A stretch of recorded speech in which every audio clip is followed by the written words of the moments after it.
You're watching Talking Pool with Bryan and Jason on the FXBilliards channel. Okay, shifting gears for a minute. A gentleman hit me in the comments and he was asking me about my video where I forget what the name of it was, but it was talking about measuring your growth as a player. And I talked about playing against the ghost and keeping score. So let me describe what I recommended in the video and how you keep the score, because it wasn't quite clear, how I keep score with that routine. This was with 9-ball, right? This is with 9-ball. This is with 9-ball. And guys need to understand that when I'm showing schematics and drills and playing against the ghost, you don't have to be a 9-ball player to get involved in those drills. The whole idea is that if you run balls in rotation, you're going to be a better player overall. Straight pool, whatever you're playing, 8-ball, you're going to be a better player when you shoot balls in rotation. But two things I wanted to address, because it is very frustrating for intermediate and beginner players to shoot balls in rotation. So, and yes, it is. Yes, and it is.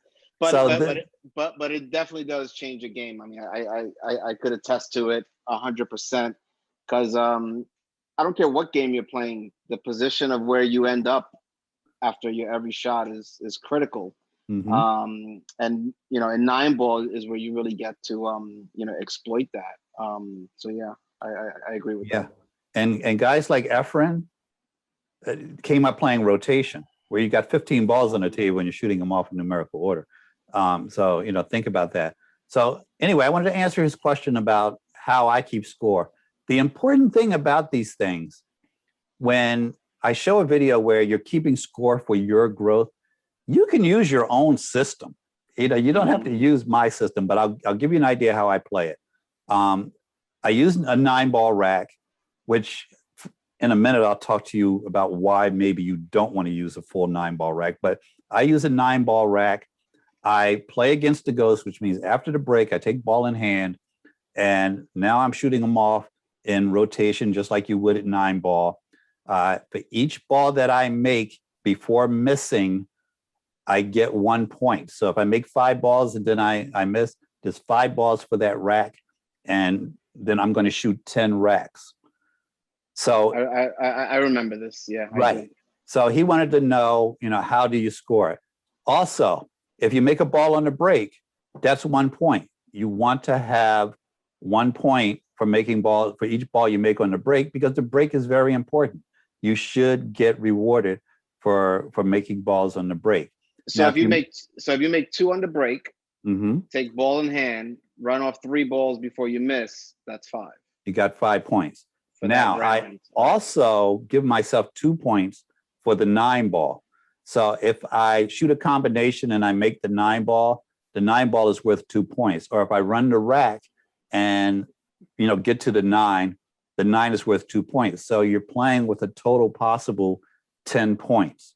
So if you do it 10 times like I do, a perfect score is going to be 100.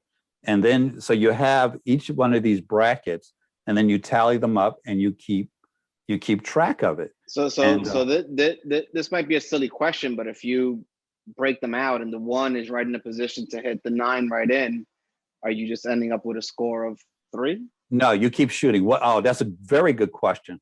Okay. What I do is I pocket the 9 and then I spot it. So, okay. If it's a layup, I'll pocket the 9 and I spot it. But from a strategy standpoint, you can decide, do I want to shoot this 1-9 combination? Because now the 9 is going to go on the spot. I still have to shoot the 1 ball again, if that didn't go in the pocket. So, I had never asked you that before. I was always curious about that. So, perfect timing. So. Yeah. The bottom line, this is not complicated, but you can make your own rules. You do whatever you want. If you don't want to count the balls on the break, don't count them. I recall you had mentioned putting the 2-ball in the back position, in the last position, just not to make it so simple. So you're not quickly going 1-2. And it does make it harder. I've done it, both ways, and it does, make it a little bit more difficult. Well, the reason the 2 in the back is a good idea is because, first off, it's constant. No matter which side you break from, the 2 in the back is constant. So if you're doing this test, for example, and you're moving the 2 randomly around the rack, you don't get the same type of break. The other thing is, if you're a skilled 9-ball player, you can control where that 2-ball goes. So depending on where you put the 2-ball, I know which side of the table to break from to get that 2-ball to come down table with the 1-ball.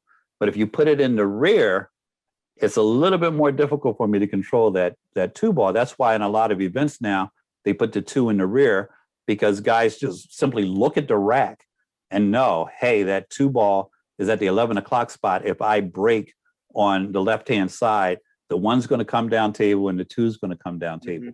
So that's why you want to put the 2 in the same spot. Now, that said, when I made the video, a lot of guys were telling me, okay, I did your test here. I scored 2. I scored 3. I'm not making any more than 3 balls in a row. And that's a legitimate issue for even an APA 4. Guys don't run 3, 5, 7, 9 balls. We make it look easy in the videos, but everybody that's making these videos, we've been playing for 10, 15, 20 years, and we run 9-ball racks, but beginner players and intermediate players run 3 balls and that's it. So one of the things that I recommend is that you have a different par. So my par might be 7 balls. 7 balls, me in the race to 10 might be a wash. Your par as a beginner player might be 3 balls. So you use 3 balls instead of 5. And now you play against the ghost and you're just having races. If you get to the point where 3 balls becomes easy, you go to 4, you go to 5. One of my students is a very good player. He's an APA, probably a 7, certainly a high 6. And on a 9-foot table, his par is like 4 balls. So it's not an easy thing to run racks. So if you want, you don't have to use 9 balls. You can use 4, because I like that when people are practicing and learning that they have successes. And there's not a lot of success in making 3 balls out of a 9-ball rack repeatedly, and seeing all the other 6 balls on the table over and over again. So again, bottom line is, make it whatever you want, score it, any way that that you want. All right. Oh, another point is, there's 3 things you're doing at a pool table. You're either practicing, you're playing, or you're testing. And I look at them as 3 different categories. If I'm practicing, I'm probably shooting drills, or I'm running 9-ball racks in rotation or something like that. Playing is obvious. You're playing against a friend or whatever. And testing is to see exactly where you are. Now, I overlap my testing and practice because I score all of my drills. But so I know when I shoot the acid test or the semicircle or whatever it might be, this is how many times. How do you keep track of that? How are you scoring that? I mean, for years, I've used like a little black book. I used to use a spreadsheet on my computer, which I thought was, cutting edge, until I realized I wasn't going to turn on my computer and go into that spreadsheet every time I practiced. I did just publish this, the Pool Players Logbook. This is a bunch of, I'm going to put a little segment in where this is described, but it has space for you to put all your different schematics. If you have shots or drills or anything like that, that you want to keep track of. Like I have a couple shots that I won matches with years ago that I can tell you exactly what that shot is, because I drew it on a piece of paper or put it in a book or something somewhere. So however you want to use those pages, it's right there as a bunch of blank schematics. And then there's graphs in here where you can build your own graphs to register your growth. And then there's note pages and even a to-do list. So it's all here. It's a bunch of different pages that you can use to keep track. I'll put a link to the book in the description of this video. But that's how I'm keeping score these days, is I'm using the logbook. It's funny how you say you remember those shots that you made, nice wins with, but I bet you also remember the ones that you lost with too, right? I mean, everybody has a couple of shots that they made that they lost on, and man, those are the ones that stick out more than even sometimes the ones that you win on. So I don't know, but but you know what the funny thing is, shots that I missed, and I don't even know. I don't know why this is the case, but shots that I missed, let's compare it to poker. I play poker hands. That's exactly what I was referencing. Yeah. You're always going to remember that those pocket jacks or those pocket queens you lost with, but you win with a 8-9 suited, and you don't really remember that, but you remember those big hands, or even pocket aces that you lose with. You remember that. So this is the funny thing with pool. I don't remember the shots that I missed that might have caused me a match. Actually, I can remember the most. I can remember one from a year ago where I fouled. I was about to shoot, and I touched Scratched? the cue ball. Oh, you touched. Okay. It was a ball foul. So I do remember that. But I usually remember other people's shots. The shot that the guy went off of 4 rails by luck. Okay. And hit the ball that I left him safe on. He had like a Chris Melling shot on you where the ball goes all around. He happens to hit a ball. The other ones that I remember are when the tables were bad.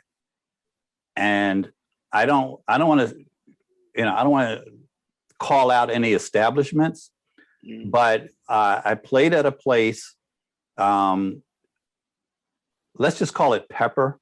The table was so bad that you could see the ball curving as it went down the table. They didn't have any levels over at Pepper, right?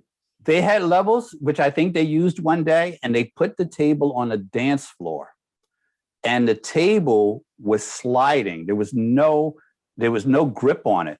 And I'm like 180 on my heaviest days. And I leaned on that table and felt it slide 6 inches. And I lost a match on that table. So I do remember that. Thank you, gang, for stopping by. I hope you enjoyed the FX Billiards podcast. On our next episode, we're going to talk about the best and worst pool movies ever made. Don't forget to subscribe. Have a great day.